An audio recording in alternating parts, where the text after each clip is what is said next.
This is perfect. But I'm the third person you spoke to who came in through music. Like that was their wow. Yep. A lot of former musicians, now designers. Yeah. How many of them said they would go back to music? Yeah, I didn't figure any of them. We got out for a reason. Yeah, exactly.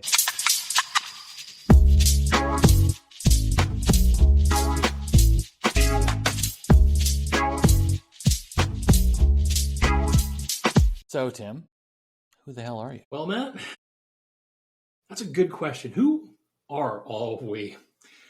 Let's see. I'm a design leader, put this in air quotes, meaning I do a lot of cat herding throughout my day, but I've been a designer for the last 18 years, ever since I got out of music, and fell in love with design because it was something that I like I didn't really know was a career, but then when I learned about it, I was like, holy hell, yeah, I'm really good at this. I know I can talk about this. I can do this. So that I've been working in design in all facets of design for the last, like I said, 18 years. And then I got into people management about 10 years ago because as much as I was a pretty good designer, I'm better at actually like helping people understand how to do their work really well and help them be successful. So yeah, but I have a PMP, which I got on, for jokes. Is like I want to have a PIMP at the end of my name, and I thought that would be hilarious, but then I didn't realize how actually helpful that would be for me as a designer and a design leader to like organize all my stuff. And I got a bunch of other certifications from other industries and stuff. So my name could be alphabet soup at the end on LinkedIn, for the Riz and for all the professionals.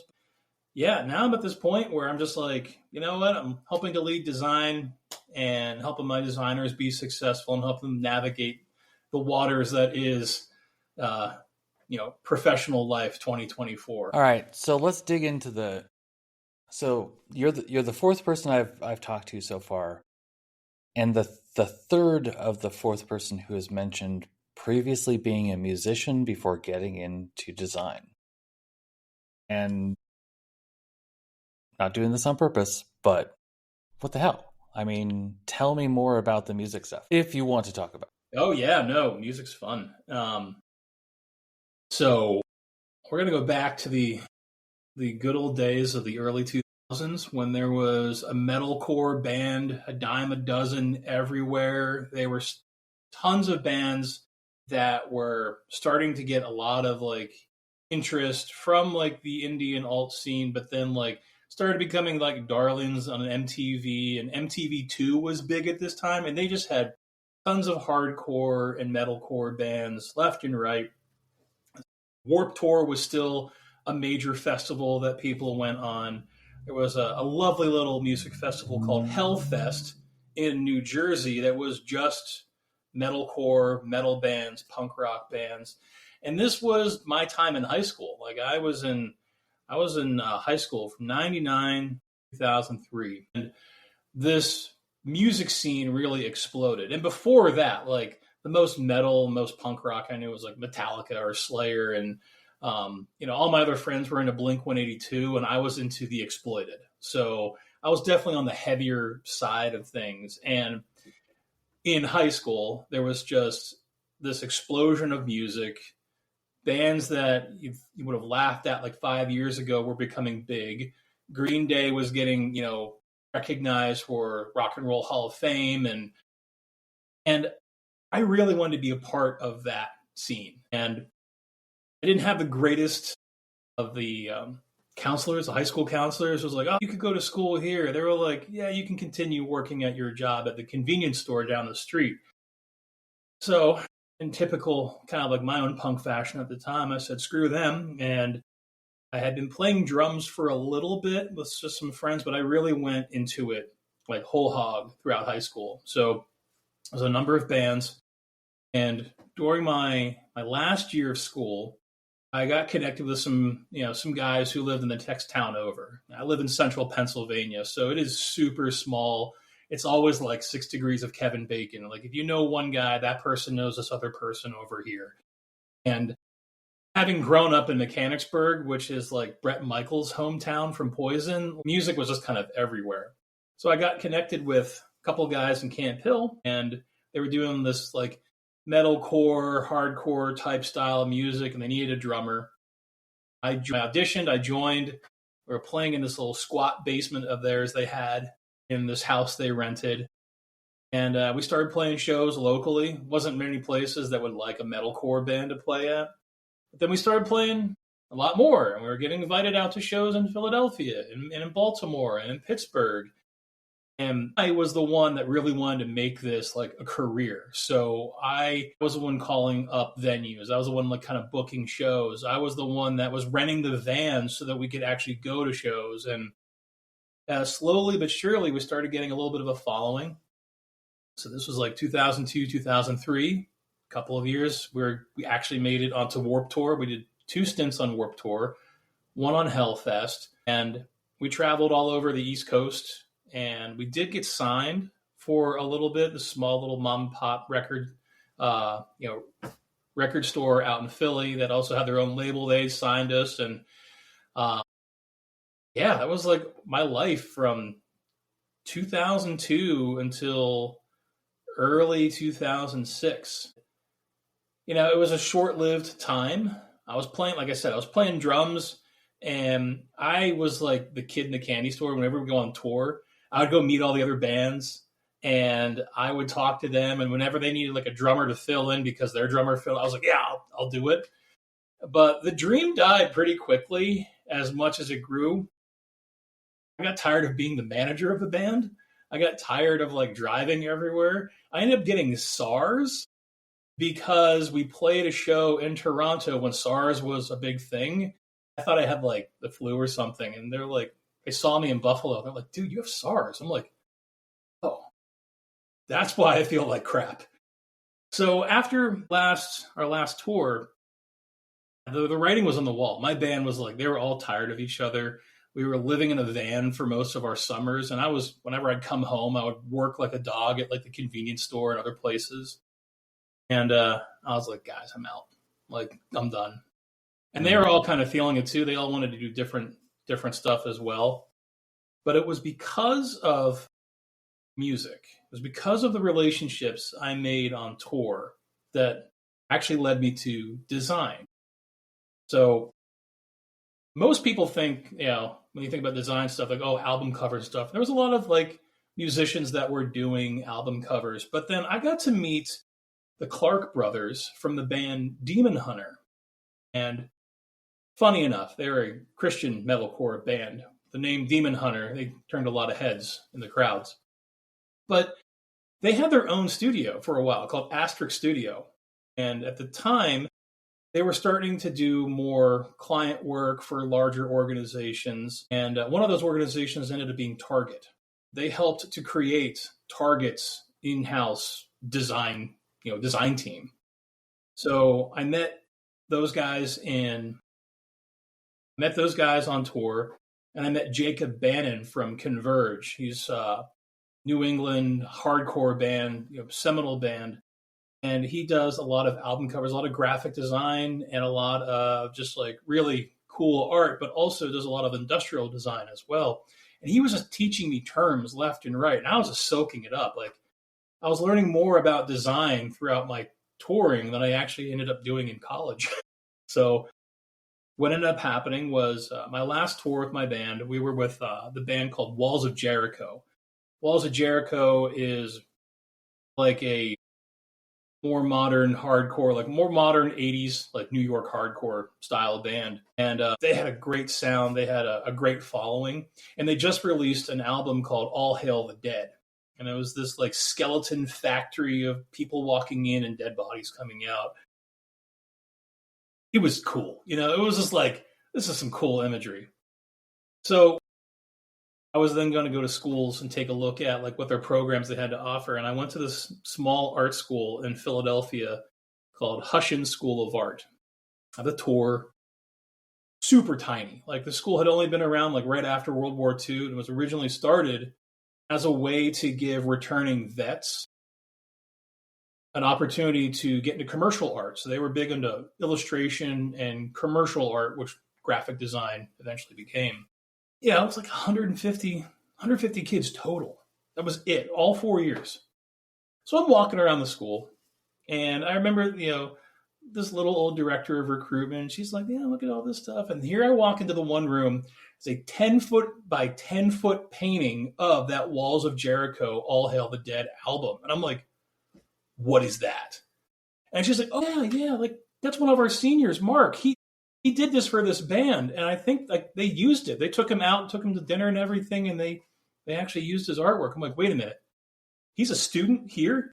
She's like, he's still a student. He's a senior now. That was my entire decision-making process. I'm like, I'm going here. I didn't look at any other schools. I didn't look at any other things they had to show me in the school. I was just like, I'm going here. So then I signed up and I joined in August of 2006. And best decision ever. Purely based off of just one album cover that I was like, if they can produce that here, I'm going here.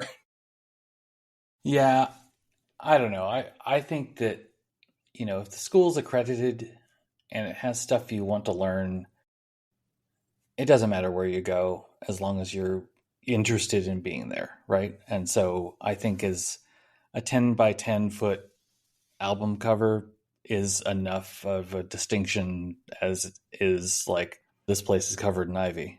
Why not? I was lucky based off that entire decision. I'm like, I don't know. I don't know anything else about this school.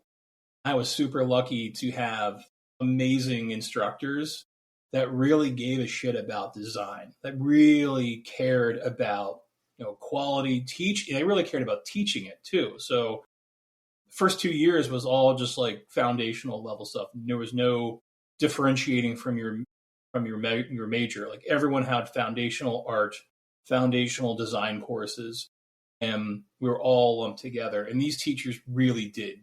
They cared a lot. And by our third year, we could then either specialize. I went to graphic design, and a lot of other students went into illustration. And I initially wanted to be an illustrator, but there was just one problem. I was terrible at illustration. I wanted to go there and I wanted to be an illustrator to make monsters for the Dungeons and Dragons like monster manual. Like outside of being like a music nerd, I'm a true role-playing game nerd in the classic sense. Like I can tell you what is a displacer beast versus something else made up. And I wanted to do that, but I was terrible. I didn't really develop any sort of skill in illustration whatsoever.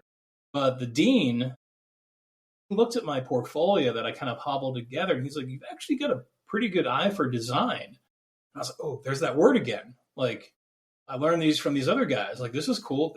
There's a difference. Like, I didn't know really what design was. And then I started learning just like the basics. I was eating it up. I was showing up as that like goody two-shoe first in front of the class. Like, hey, what are we learning today? I'm taking a bunch of notes.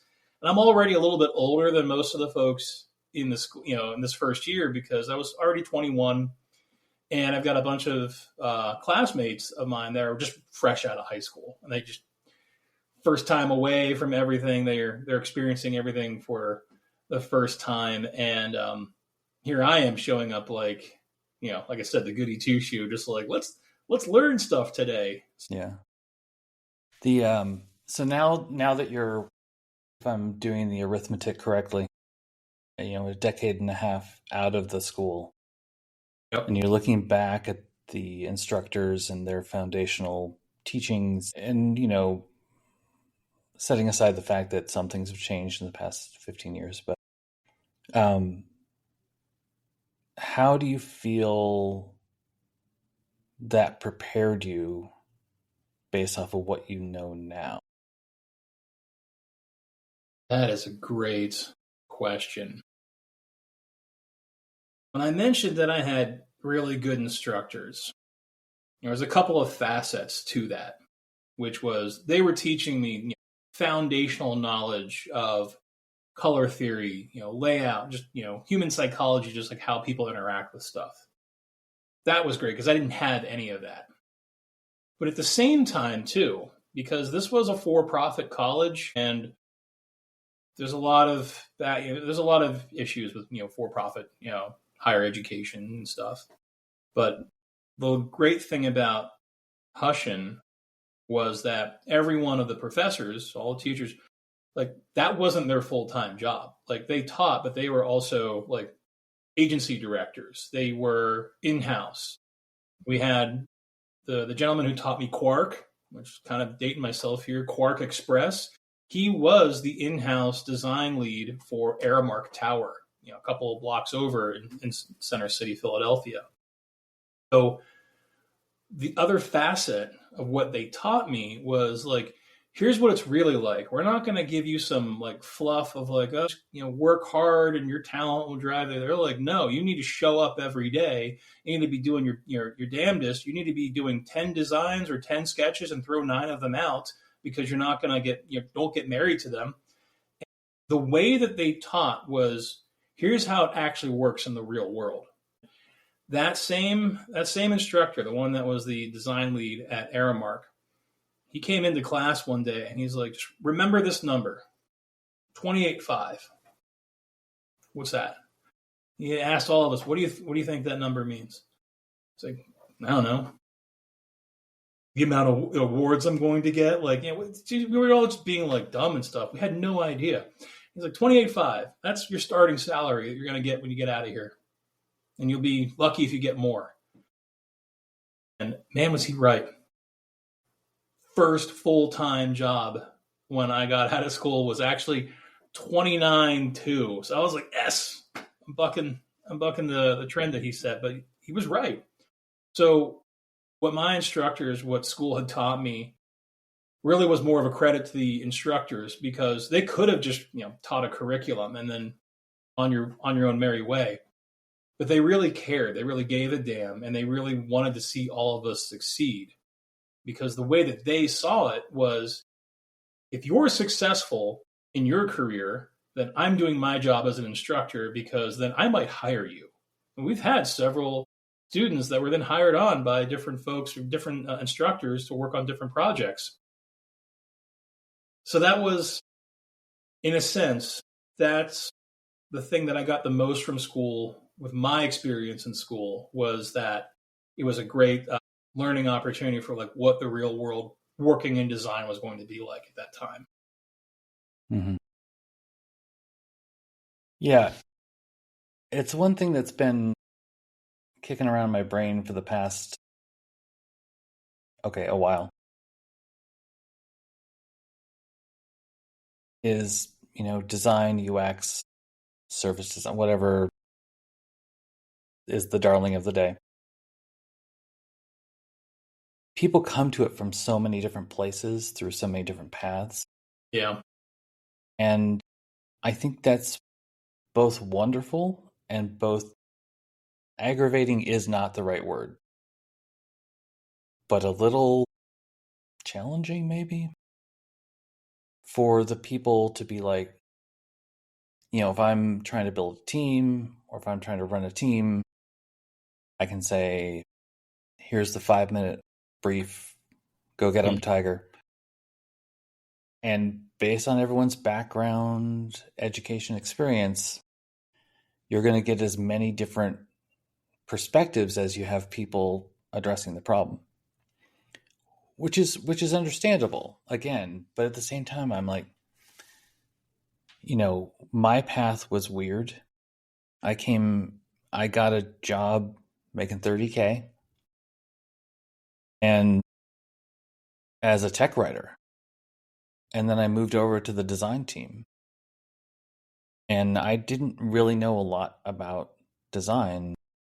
And the company brought in Ginny Reddish, Jeff Rubin, Bob Bailey to learn about interviewing techniques, usability testing, human factors. They brought in the people who were writing the books at the time to teach us 3-week-long courses on this stuff. You went to a school specifically about this. Some people go to boot camps, some people learn by doing on YouTube, and it's fascinating to me, and also a little frustrating that we are all coming from these different paths, and we're not supposed to, I don't want to say that. We try to present as a profession, and yet I think it's just I don't really have a point per se, but like because I'm still really curious about understanding more of like where people come from, how they get to where they've gotten, how that past has helped them or hindered them. Yep. Because I see it hindering a lot of people where it almost doesn't matter so much what the path is, but it does tend to skew more toward the people who do like self-taught stuff. Somehow they've made it to a senior designer position, and real examples have never spoken to a customer. Yeah. And there's more to it. That it's more like about the organizations and title inflation as a way of, we can't pay you more, but here's a bigger title. So there's a lot going on there, but I've been kind of focused on that whole education part of things, and it's right. Good to hear what your experience was. Right. You are definitely hitting on a number of topics there that have been top of mind as of even today, but has also just been something that I've been thinking a lot more about as getting up to close to 20 years now in this field. So I have had a myriad of designers on my team currently, and past teams that I've led. They've come in through anthropology, they've come in through psychology, and they make great researchers. They understand human psychology in a way that is so innate and in tune with like, here's how we can make our products better. And then I have a lot of graphic designers like myself. I went to school for graphic design, and through a combination of continuing education, trial and error, mentorship, and just like faking it until I make it, until I actually learned what the hell I was doing, made the transition into UX, and then learned more about service design. And a lot of that was just like my own voracious appetite to continue to learn and grow. I have had other designers that came up kind of similar path, like they got into UX from graphic design, and they're really great visual designers, and maybe some pretty good UI or interaction folks, but when it comes to talking with customers, they're a little like, what? And then when it comes with more of my academic minded or that route with like anthropology or psychology, designing anything in any sort of tool scares the hell out of them. And then you've got a lot of content, that influx there, that road there. So I have a lot of content designers now that have come up as through like UX, content strategy, journalism background, maybe some marketing, however their path came into play. And they find themselves also doing a lot of like, product design, but they have a different kind of lens and a focus. And I think you're right. Like, our industry is interesting because there's so many different routes people can take to get into design as a whole. But it does create a little bit of a conundrum of like, how to present as a profession. What are the things that are going to make us successful as designers? What are the things that are going to uphold our profession? Like how do we uphold this? And what are the things that are denigrating it? I'll be honest, whenever I see like, hey, which design A or B on LinkedIn, I am like, oh, guys, this is not a popularity contest. Option C, choose something else to post. Go redo it again. Yeah. And what I found is I've learned from all of them. I've learned how I can improve. I've learned how I can help other individuals. I've learned like what's not going to work for certain folks. And then I've also learned like, hey, maybe you're actually more better suited for this. And I have a story. Like I had a really great manager when I worked at Procore Technologies, a really great, she was a director, Anahita. She won't She'd be cool if I used her name. Hi, Anahita. No design background whatsoever. Clinical psychologist. And through her work in clinical psychology and like making some friends and industry network connections, she was a great people leader, great problem solver. But admittedly, it's like I'm not a designer by trade. So it's interesting that I learned a lot from her in psychology. I learned a ton from her in this regard. But she would never like openly say like, yes, I'm a designer. But here she is working in the design capacity in a leadership role, and she's fantastic. And then there's other people in our industry that are in roles and in positions that maybe should have no business in there, and it makes you wonder, like, as a profession, as this profession continues to grow and it continues to mature, how do we think about and how do we make sure that we are inclusive of all the different ways people come into it, but also how do we create some sort of, I don't say like unification of things or unified front, but there's some word that's escaping me in this regard is like, basically, I don't want design to shoot itself in its own foot. Yeah. And I don't know how we do that. It's still top of mind because, here years later, I started teaching myself. I actually just wrapped up like my 6th year of teaching at York College of Pennsylvania. I'm teaching web design. And I just remembered all of my professors in school that were like super helpful. And I was trying to teach them everything that I knew. I had an entire class just on interviewing and how to prepare your resume. School didn't care. They're like, yeah, just teach web design. Like, no, I want you to be successful and I want you to have a job after this class. And I want you to like talk about good tenets of design and just pay that forward then. And after teaching for 6 years, Web Design 1 and Web Design 2, I'm pretty glad I've had a pretty good success rate. Most of my students have gone on to move into and actually be employed in design. And but I just think about how students come into it.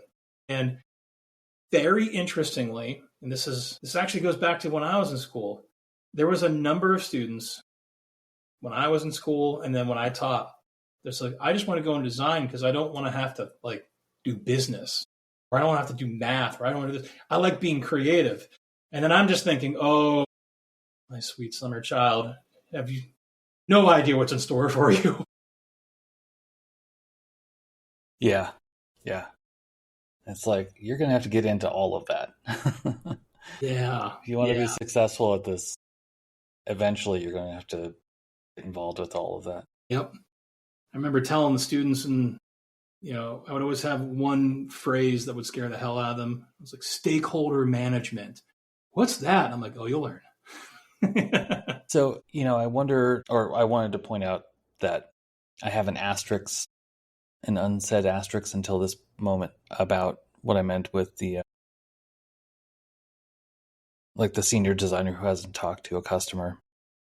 And I'll put an asterisk there to say, I recognize that people work at companies who require them to not step out of a very specific lane that they've asked them to be inside of. Yeah.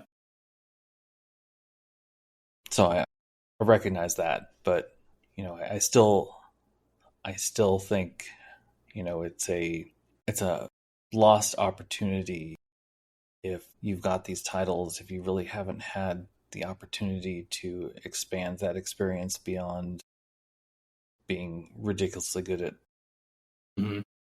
whatever design tool is currently, bring back fireworks is what I'm saying. But I don't know. I don't want to be a gatekeeper for how people get into this or what kind of education they need. Yeah. But at the same time, I want to contribute to what a very low bar, but some foundational, you've really got to learn this stuff, even if you're not going to use it. Right. Yep. I don't know what that is. I have opinions on what it should be, I don't want to be one of the people who tells others what it is, because I think, Yeah, yeah, that I've thought about this. I had a lot of time to think about this actually late last year, actually right around this time last year. I was affected by reorg. I was laid off. And I think a lot of people in the last couple of years have been experiencing a lot of this. And I'll be honest, I went through the existential dread of it all. I'm like, oh fuck, oh fuck, oh fuck. Like, am I going to have a job? Like, what am I going to do? And luckily, I was smart with finances, so it was really no issue for me. I was very lucky. I'm very conscientious of that. Through connections, and I got to meet another gentleman, Giuseppe, who kind of in the same boat. We were both doing object-oriented UX courses with Sophia Prater, and we're just like learning like other ways to think about different stuff. Part of our own like voracious appetite is like, hey, this seems cool. Let me learn about this. And throughout our conversations, we were talking just about what you were bringing up is like, you don't want to be a gatekeeper for anything, but like there's things about our profession. There's practices, there's methodologies. There's a lot of things that like you should at least know if you don't have the ability or the permission, which I don't like whatever with permission stuff, but you should at least know to continue in your career growth. So like when I hear about a senior designer who hasn't ever interviewed a customer, I actually worked at a place that vehemently said, do not talk to the public. This was in GovTech, and they were afraid of the idea that because we were asking questions about experience, that it could like lead to a bad reputation for said agency or said department. And they were like deathly afraid of asking, do not talk to the public. So we try to do like proxies, and there's no real proxy for sitting down with someone and like getting to understand their experience and how they're working with things and like what's their motivations, like how they're feeling about stuff, and then using that and synthesizing like, all right, here are the pain points, here's what we can improve. They're very clear. My friend Giuseppe and I, we were kind of spitballing. We would meet every Friday for a little bit and just kind of like talk through ideas. And at one point we got on this very subject, like there's so much stuff that designers coming up into maybe their first job or maybe even second, maybe even third, even like do they know about how to conduct a user interview? Do they know how to do UX audit? Do they know how to do this? And so many of them for the first time, like, well, I've never heard this term. Stakeholder management. How do you keep a room full of people with all their own individual like agendas, and how do you keep them focused on the topic at hand and make sure that they don't go, oh, I like this blue better. So he and I were even thinking like, what if we created like a course just to talk about that, just like relationship management as a designer. And I was like, are we becoming the bad guys? Like, are we becoming our own boot camp? And we were like, oh, that does feel icky, but I don't know who else is doing this right or how to do it. Like, I don't know. It was just our first idea. So yeah, we still have an idea of like, this is the shit you need to learn as a designer that you were never taught in school, taught by people who screwed it up a lot and have now gotten somewhat better at it. Yeah. Yeah. I don't know. It's, and again, like you said, there's so much to learn, and I wouldn't expect someone who's starting their first job to absolutely know about everything. But, I don't know. I guess maybe transition that to where you're at now. Like, how do you go about assessing your team's skill gaps and helping them fill those gaps or bridge whatever metaphor you want for that? Yeah, no, that is a good question, because I've actually done this on a couple of different levels, individually wise, team wise, organization wise. So when I joined SurveyMonkey like the end of December last year. It basically started in January, and I was told that we're doing this big transformation work, and this team has been kind of already rocking on things for a while. So you're coming in, There's already a plan, roadmap in place. So it's just part of my like get to know yous that I would have with people. It's like, getting to understand each and everyone's background. And luckily, the company does this really great thing where everyone has their own playbook. You can do a little bit learning about like who they are, how they came into their, what drew them to whatever their industry or career path they have. So I was pouring over those playbooks, having my get to know yous, and then learning a little bit more about like what they were working on, and just through like conversation, like certain keywords I would hear or not hear about how they came up with their concept, what they're thinking about, business impacts, like how are they thinking about requirements, what's the thing they're going to die on the hill for versus like what's the compromise for things, and started kind of building a more larger profile of my team members and individually where they had their strengths and where they had opportunities for growth, and then did that as a team. Like, this team's really good. Honestly, my team's really good at information architecture. Great information architects all the way across the board. Areas for growth for visual design. And I don't expect all of them to have like massive skills for visual design. They come through different fields and different experiences. So that makes a lot of sense. And then I look at the organization, like how have we historically hired and what have we looked for in designers, and then who's at the right level, who's not at the right level. These were all things I took into consideration with like seeing where my team's strengths are, and then identifying opportunities for them to use those strengths or lean in hard to where they've either identified correctly that they have a gap, or help them identify like, hey, I think there's an opportunity for you to grow over here. Let's do this together. Because I know this thing really well. I can help. And I can help you at the speed and the amount that you want me to. And that's created an environment for my team to be like thriving in everything. So I feel like I'm lucky with my team thus far in this regards to, they're very competent in their areas. They know what their strengths are. They know where their growth opportunities are, and they actually want to learn. They actually want to flex those muscles.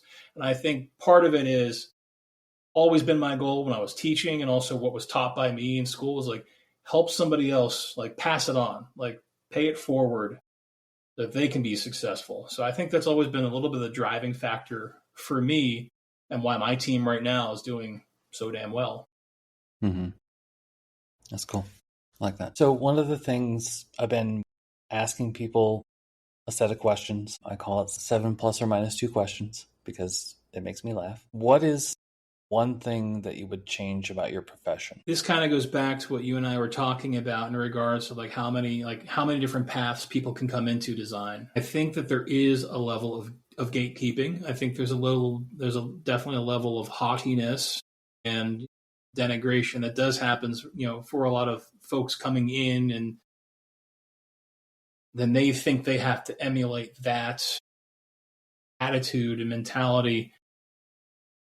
I think that if we want to create more unified kind of front, or a unified kind of like definition of what the design profession is, we need to, in a way,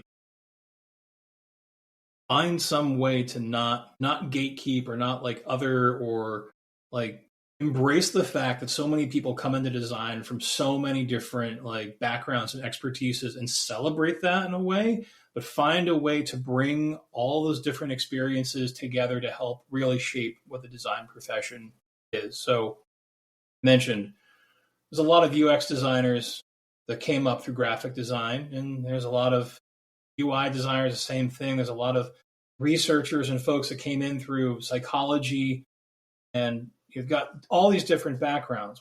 Find a way to really celebrate them, celebrate their backgrounds, and find some way to integrate all of their various kind of past experiences into design. And if you look at what we have right now, content design, a content designer as a profession itself, as like, I would kind of say under the umbrella of all design. I can remember not too long ago, content designer was not a term. And it's kind of like how we've got service design. We got all these different types, whatever the title is this today. And it goes back to the fact that so many designers may have not had certain opportunities to practice, XYZ methodology or process or do this or have these experiences. I think that if we want design to be seen as a much more respected profession, which I think it is, but I think we can always strive for greater respect. I think we, as an industry, as individuals, find ways to better integrate everyone's vast experiences and find some way that their experiences can help the wider profession of design. And I've seen that a lot with researchers lately. I've seen a lot of researchers who've come into UX research from an academic background who are bringing rigor and process that maybe UX research hasn't always had in the past. I see a lot of folks who are coming into motion design that are bringing a lot of, here's how we approach things, here's how we think about things, and that is improving UI capabilities. I think that we can do a better job at that because there still are some gatekeepers, and that's why you still see some folks who are going on LinkedIn and being like, which design is better? Because they're being almost kind of taught or trained like, oh, I got to go out and crowdsource my subjective design opinions from people. And I think that can change. And I think that's something I would change about design or improve it. That was a difficult question. And they only get harder. Perfect. What's one thing you wish more people cared about? And that's no easy. Constraints about that. That's easy. Don't use quote marks instead of inch marks. I had a professor that always he'd always get so pissed off when he'd see like, oh, they're using inch marks instead of quote marks. I'm like, only you would figure that out. Now here I am. I'm 18 years later getting, bitching about it myself. No, what would I change? That's also a difficult question. I don't want to sound like back in my day, old man yelling at the clouds kind of thing, but Onion on your belt. Come on, let's go. I don't know. I think sites like Dribbble and Behance were noble in their reasons for starting, but I think they've ended up doing more of a disservice than anything. And I think it's because of just proliferation of like, people just like seeing cool little like nifty animations or this little cool design. Like, oh, that gets people here. It's the equivalent of like clickbait or like, title clickbait on YouTube. It's like, I think that's done a disservice. I would change that. Like show shot. If you're going to do Dribbble shots, show work in progress. Let me see your nasty sandbox file of like your thinking. I'd love to see that. What accomplishment are you most proud of that you weren't paid to do? This is a collective accomplishment.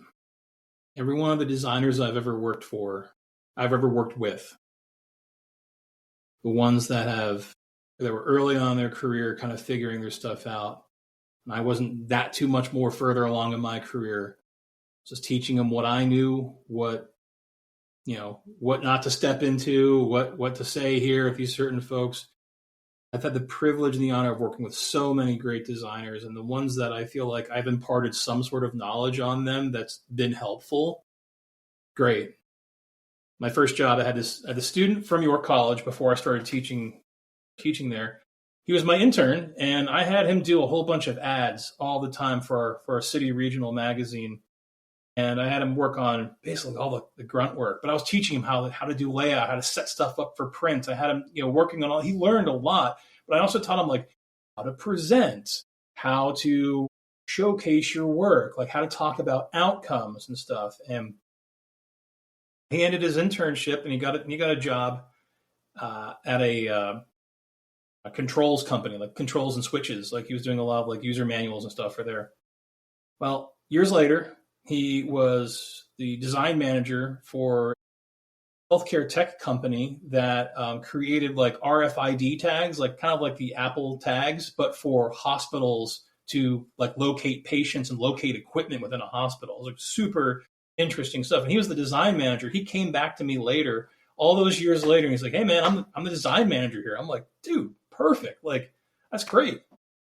And I've had many stories like that of folks that I've worked with and I've helped them, like give them some advice, mentor, and they're further along in their career. And I would like to think in some small way I've contributed to that. And funny enough, that old intern of mine ended up actually hiring me to redesign their company website. So I ended up getting paid eventually, but it was because he thought of me, he remembered me, and he was one of the first people that ever gave me a recommendation on LinkedIn. And I was like, man, I would say everyone that I've ever mentored or helped, I feel like that's the most meaningful stuff. Right on. That's good. All right, now possibly the most important question. No salsa, mild salsa, or spicy salsa? Spicy salsa all the way. I don't want to feel my tongue afterwards. Like it needs to be, I need to not feel the capsaicin burning away everything. That was an easy question. What's your favorite place on earth? This is going to sound real sappy. Right here where I live at. I live in a very small town, middle of nowhere, central Pennsylvania. I have a lake right out in front of my door, 20 feet from my front door. I have ducks and geese all fighting each other to take over this one log that's laying in this lake. It looks like Mayberry. And for those of you who are not old enough to get like the Andy Griffith Show, it's like this idyllic town.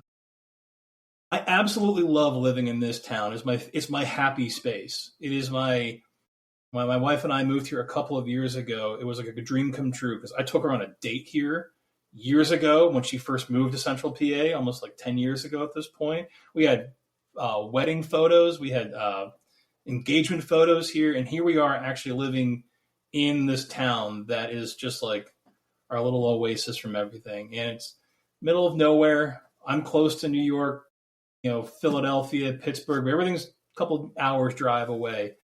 And it truly is my absolute favorite place here. If anything, I can just see the ducks just like take over the road and not let cars pass. It is the funniest thing on the planet. They're just like, hey, you want to drive? Nope. So, yeah, that's an easy one too. A little sappy, but that's an easy one. There's no wrong answer, and I don't feel like there's any such thing as a sappy answer to something like this. Next question. What do you wish you'd done differently? And again, no constraints on this. Yeah. Just whatever comes to mind. I wish I wouldn't have gave a shit too much. Like, I was really hard on myself in school. As I'd mentioned, goody two shoes, wanted to do best.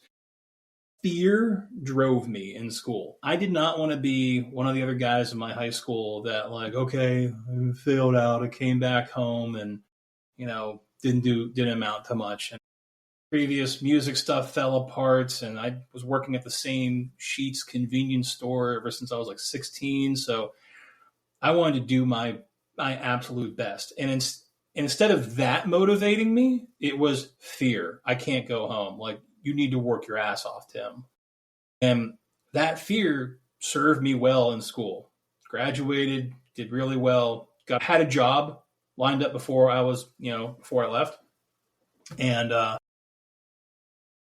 kept that fear motivation for me. And it would beat me up afterwards. Like, I screwed up. I remember I screwed up a magazine spread, all low res, and it went to print. And like, it was a lot of money. We just kind of like went down the drain. And that fear turned into like self-loathing, real negative talk for me. And I would push myself so much to be like kind of like a workaholic, like do the most, try this. At one point I was leading our local AIGA chapter. I was going to like tech conferences. I was doing all this stuff. And it was the fear of screwing up. I eventually had to let some of that go. And I was almost about ready to have like a nervous breakdown and started like, hey, you know what? There's more to life than everything. That's the one thing I would change is like, dude, not everything's worth a shit. Take some time, balance. And I feel like I've gotten to that point now, but early on in my career, I was neurotic.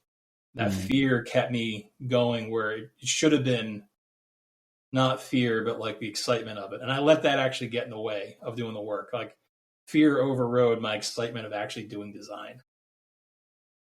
If you don't mind sharing, like, how do you feel like you've made that transition away from the fear driving to where you're at now? First couple of things was that the amount of fear that I was having of screwing up, of like not being seen as a professional, then I would see other people kind of interact or see how they're doing, and they wouldn't act the same way. Like I had an account exec that I was like fretting over like getting all of his work done. And by the time I got all of his ads done and some of his work stuff done, he was like, "Oh, cool, thanks." And I'm like, "Wait, you gave me all this at like a 4:45 on a Friday. I busted my ass that night to get it done, and here on Monday, like you're like, oh, cool." It's like, what the hell? So that was the first thing. That was like, okay, not everybody is holding themselves to the same standard that you are, Tim. And then later on, when I was going in, I was more into user experience, and I was doing a lot more like kind of like early product work. I also was like putting a lot of pressure on me to present and like make sure you had every answer, Tim. Like you had to know everything. And then I learned they didn't have all the fucking answers either. Like they would have questions, and I learned to kind of like relax a bit. And when I started relaxing and having a little bit more of a confident kind of go with the flow mentality, I ended up seeing people responding better. So because of my fear, people were like, and receiving a lot of things. When I started to let go, that was, I could see the response. And I will say, once when I started, dating my wife, when we started, like, I actually ended up getting a life, like, outside of work. Like, I would be the one that would go home, read all these design blogs, watch a ton of videos, taking online courses. I didn't have a life outside of design for the longest time. When I started getting a life, and getting like to see other things and like, oh my God, even rediscovering music. That's when I started to have like a little bit more of a balanced view of things. And the things that I thought were super important were like, that's okay. But the things I really did care about, instead of having the fear of them drive it, I rediscovered my love of it. So getting a life helped a good deal to lose the fear as a motivator. That's great. Yeah, this came up on one of my other chats too, but I don't remember exactly when I learned this. It's probably some around the middle of my career, but there's no such thing as a design emergency. Bingo. So chill out, y'all. Yes. The work will still be there. You can come back to it. Just because it's somebody else's emergency doesn't mean it's always like there's no such thing as a design emergency. Like no one's going to die over the variation of blue that you use. All right. So next question: what would you do for a living if you left what you're doing now? Left design. I think there's an interesting meme for folks who work in tech for a long time. Like they get so burnt out, like they just want to become like a sustainable farmer afterwards. Like just get away from tech. I want to go out and touch grass. And while that is super fun and interesting, and I do have a little garden out back that I'm always working on, actually, it wouldn't be music. I'd actually go into brewing. I had the great fortune of meeting a local guy who actually made a beer for one of my design events. And he's like, "Hey, you're going to help me." And I'm like, "Dude, I don't know how to make beer." And he's like, "Can you boil water?" And I'm like, "Yeah." He's like, "You can make beer." So he gave me this wonderful gift. He taught me like how to home brew. I got to learn an entire whole new like subculture of things. And it's just a fun, like physical activity. Like it's a little bit of chemistry. It's a little bit of art in and of itself. A lot of stirring. Watched pot will never boil over, but an unwatched pot will always boil over. That's what I've learned.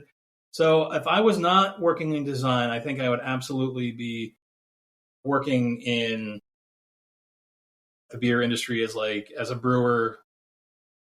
I've had the opportunity to go down to Dogfish Head. That was super cool. And yeah, I would probably be brewing right now. Yeah, that's great.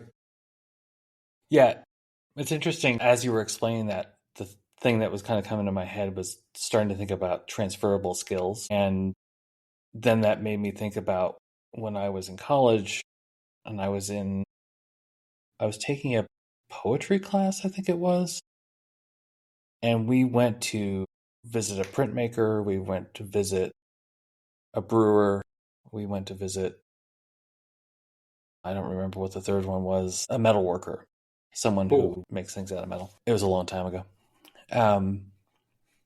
And the big thing we were talking about is like these are all these creative pursuits, and it's not like the professor didn't use the term transferable skills, but Mm-hmm. it's like look at the process of creation Yeah. and look at the things you can see across all these different materials that are the same, and the pursuits and the curiosity and the attention to detail, and you start with shit and you end up with something good, hopefully. Mm-hmm. Anyway, so that just popped in my mind while you were explaining that.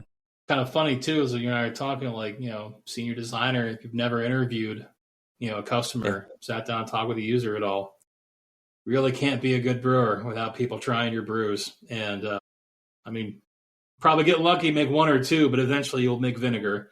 And yeah, that's something too. Like again, the attention to detail, process. Some things can be followed to a T. Some you can kind of finagle with. There's quality being to everyone and everything. So yeah, there's a lot of transferable kind of ideas or just like how to think about whatever sort of pursuit that you're doing, whether it's creative or very highly technical or whatever. I think there's a lot of things that are kind of part and parcel to everyone's work in a lot of ways. Yeah, I think that that's one of the things that I look for in people who work for me or work with me is what their understanding is of to what you just said, like the things you can follow to a T and the things you can be a little more relaxed about.